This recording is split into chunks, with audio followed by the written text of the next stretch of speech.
이번 편은 애니 디지몬 프론티어의 세계관 첫 번째 영상입니다. 시대별로 정리하여 좀 더 흥미롭게 풀어낸 형식으로 살펴보도록 하겠습니다. 참고로 디지몬 프론티어의 세계관은 다른 애니 작품과 이어지지 않는 세계관이며 본가 세계관과도 어느 정도 비슷한 부분이 보이겠지만 결국은 애니 프론티어 세계관으로만 해석해야 합니다. 그럼 재미있는 시간 되시길 바라며 지금같이 알아보도록 할까요?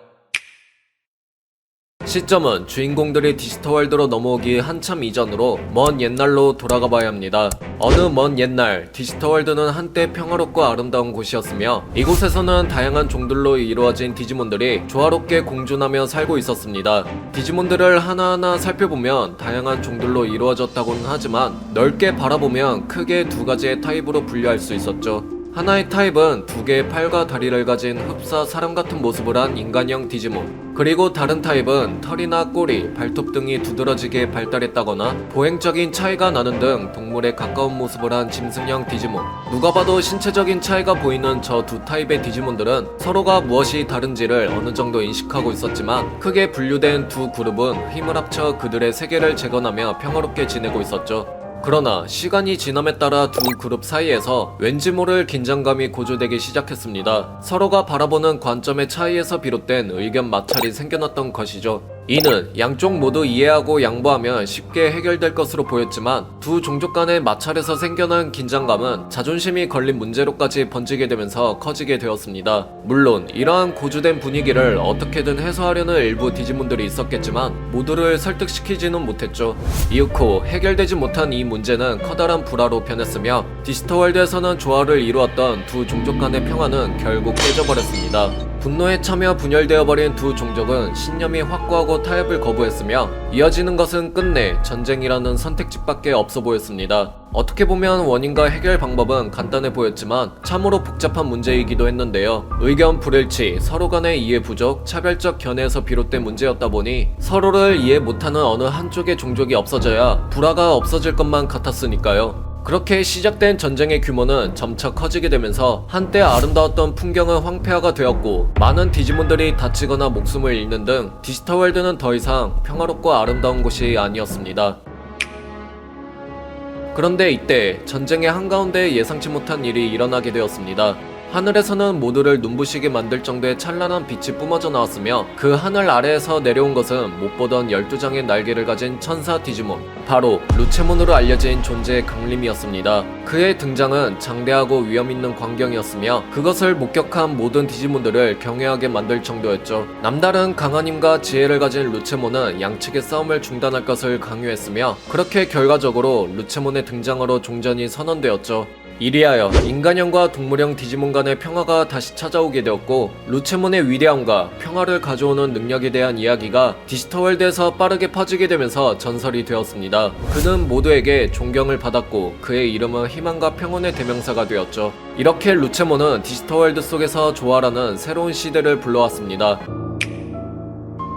하지만 이 평화는 그리 오래가지는 못했습니다. 바로 루체몬의 존재감이 안 좋은 쪽으로 변해버리기 시작했던 것이죠. 이 세계는 여전히 혼란스럽다고 생각한 루체몬은 새로운 질서로 잡힌 세계를 만들기 위하여 지금의 디지털월드를 파괴시키겠다는 다소 끔찍한 생각을 가지게 된 것입니다. 그렇게 한때 침착하고 온화했던 그의 행동은 강압적으로 바뀌었으며 디지몬들은 무슨 일이 일어나고 있는지 확신하지 못했지만 무언가 잘못되어 가고 있다는 것을 느끼고 있었습니다. 이후 루체몬이 본색을 드러내는 데는 그리 오래 걸리지 않았는데요. 그는 자신의 막강한 힘을 이용해 자신의 명령을 따르도록 강요했으며 가는 곳마다 보이는 모든 것을 파괴하는 등 디지털월드는 어느새 루체몬으로 인하여 다시 한번 큰 혼란에 빠지게 됩니다. 결국 루체몬은 세계를 자기 마음대로 지배하기 시작하게 되었죠. 지배를 당하기 시작한 디지몬들은 그를 막을 힘이 부족했습니다. 반격을 시도하기는 해봤지만 루체몬은 너무 막강한 존재였기 때문이었죠. 그렇게 세계를 파괴하며 지배하는 루체몬을 막아낼 수단이 없어 모든 희망이 사라진 것 같아 보였습니다.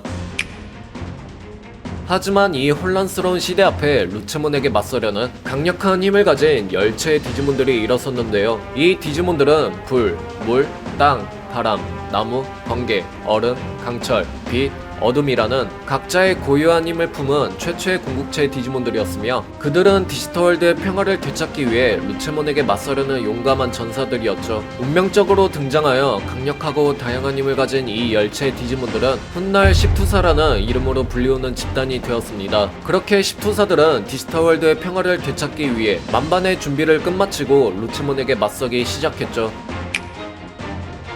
열체의 투사들은 그의 지배를 끝내기 위해 전력을 다해 싸웠으며 루체몬을 향해서 가장 강력한 공격들을 계속해서 퍼부었습니다. 그렇게 이들의 전투는 치열하게 진행되었지만 루체몬에게 맞서보니 정말 만만치 않은 상대였는데요. 1대 10의 전투, 십투사들은 최고의 레벨로 볼 수 있는 궁극체 세대에다가 디지몬들 사이에서 매우 강력한 수준의 힘을 가진 개체들이었는데 열체가 함께 모여 맞서는 상대의 세대는 고작 성장기 디지몬 한 마리라니.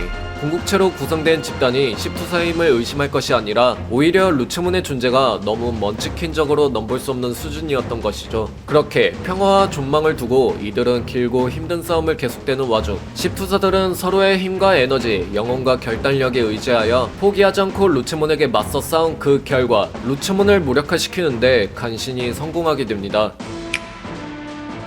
십투사들의 남은 힘으로는 루체몬을 무력화시키는 정도가 최선이었으며 제거할 수 있는 방법으로 당시에는 도저히 찾을 수가 없었기 때문에 이들은 루체몬이 앞으로도 날뛰지 못하도록 할 수 있는 방안을 찾아내는데요. 바로 디지털월드의 지옥과도 같은 곳으로 불리우는 다크에리어에 봉인하는 것. 저곳은 사망한 디지몬들의 데이터가 도착하는 곳으로 살아있는 채로 다크에리어에 봉인당한 일반 디지몬들은 웬만한 강력한 힘을 지니고 있지 않고서야 저곳에서 다시 탈출하기란 매우 어렵다고 볼 수 있었죠. 때문에 힘을 다한 루체몬이라면 더더욱 저곳에 탈출하기 힘들 것입니다. 그렇게 십투사들은 남은 힘을 쥐어짜내 루체몬을 다크에리어로 밀어붙였으며 밀려버린 루체몬은 결국 저 암흑 같은 곳에 봉인당하게 되죠.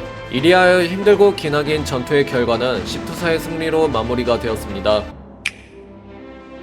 하지만 어렵게 얻은 평화는 큰 대가를 치렀는데요. 루체몬과 싸우느라 힘을 다해버린 십투사들의 상태가 위험해 보였기 때문입니다. 이들은 앞으로도 디지털월드에서 또 다른 전쟁이나 위험이 일어나지 않도록 무언가를 해야 한다는 것을 알고 있었는데요. 그렇게 자신들의 힘을 담은 아이템인 열상의 스피릿을 만들어내고 가장 신뢰할 수 있는 디지털월드를 관장하는 3대 천사들에게 자신들의 스피릿을 맡기게 되죠. 그렇게 케루비몬에게는 5쌍의 스피릿을, 세라피몬에게는 스피릿 2쌍을, 나머지 스피릿은 오파니몬이 맡게 됩니다. 이후 3대 천사에게 스피릿을 전부 전달한 십투사들은 아무도 찾을 수 없도록 그 존재를 감추며 잠에 들었죠. 이리하여 디지털월드는 새로운 평화의 시대가 찾아왔으며 열체의 투사들의 이야기는 앞으로의 세대에게도 전해지는 등 먼 훗날 디지몬들 사이에서 전설의 십투사라는 존재로 기억되었습니다.